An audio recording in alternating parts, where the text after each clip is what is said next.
As a Brighton-based film festival, it's always a great pleasure when we can feature films with directors who are local to the area, and that pleasure is just doubled when the film shown in the festival is also itself based in the local area. So it's my pleasure to introduce to the CineCity podcast today director Ben Wheatley to discuss his feature film debut, Down Terrace. Welcome to CineCity, Ben. Hello.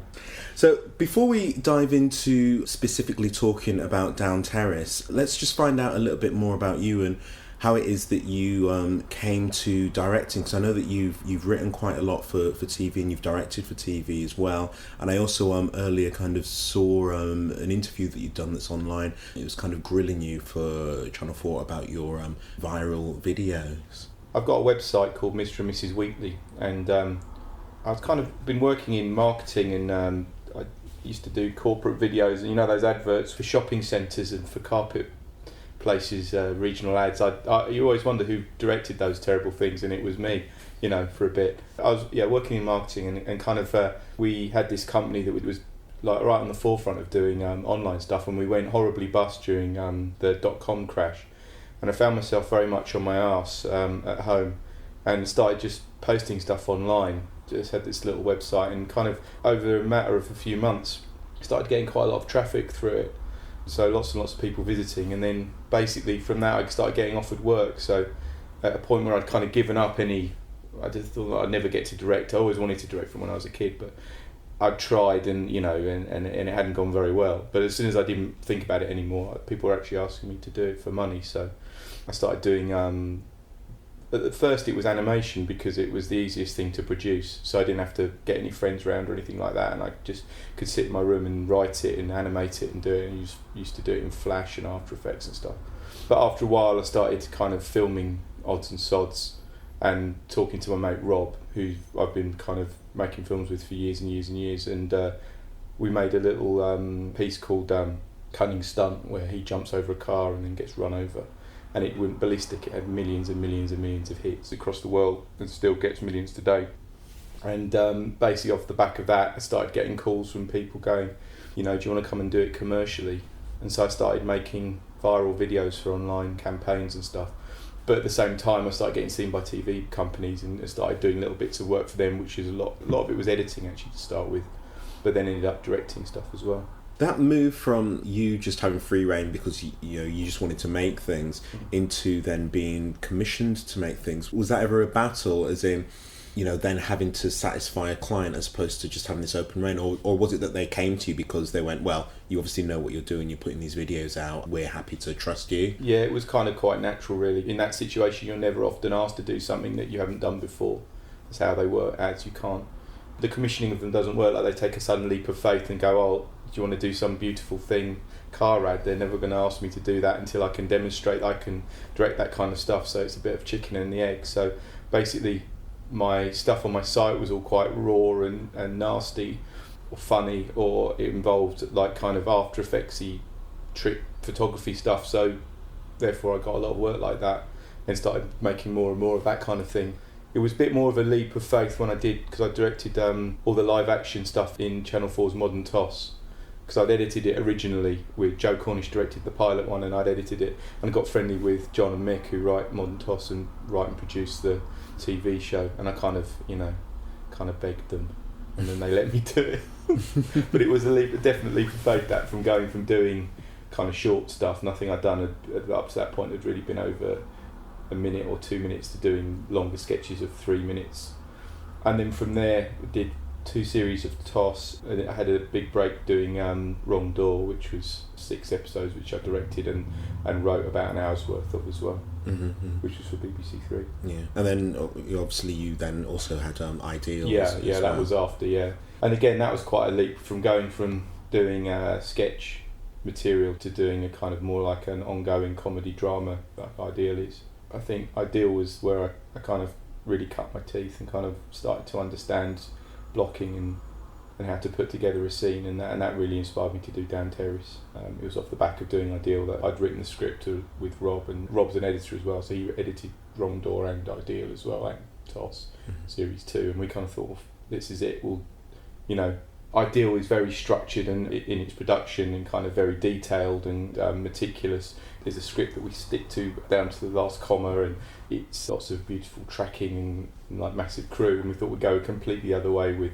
a much looser script and looser camera work and faster moving in terms of production. Yeah.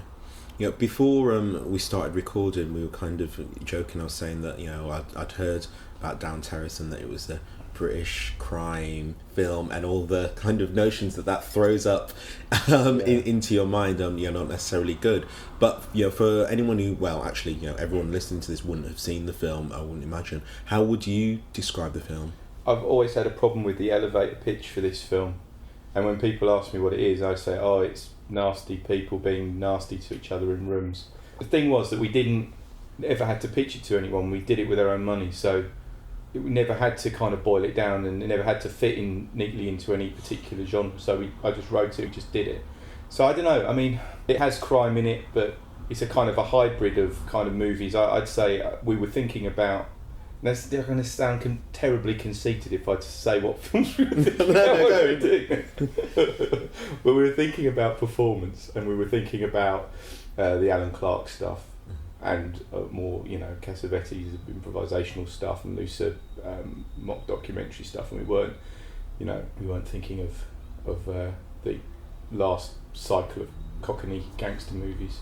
Not that I don't enjoy them immensely.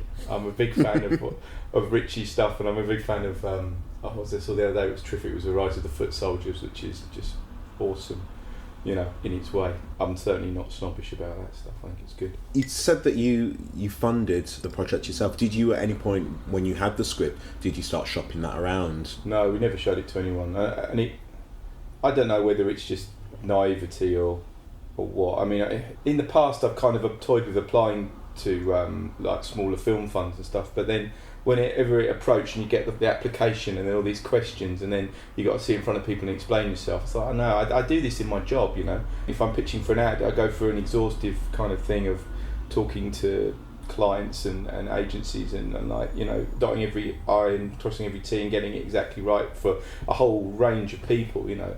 And that's a working process, but it's not one I wanted to really do for making a film.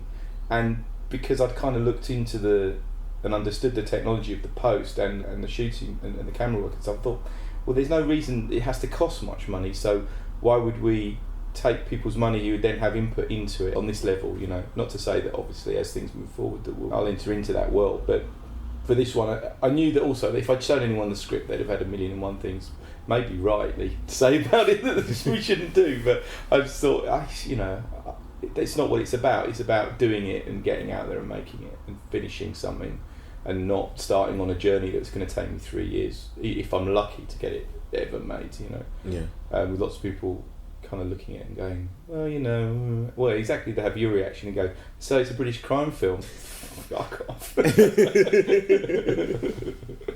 So yeah, and also with my producer Andy Stark, I was talking to him about it originally, and he's going, oh god, geez, why are you doing a crime film? That's madness.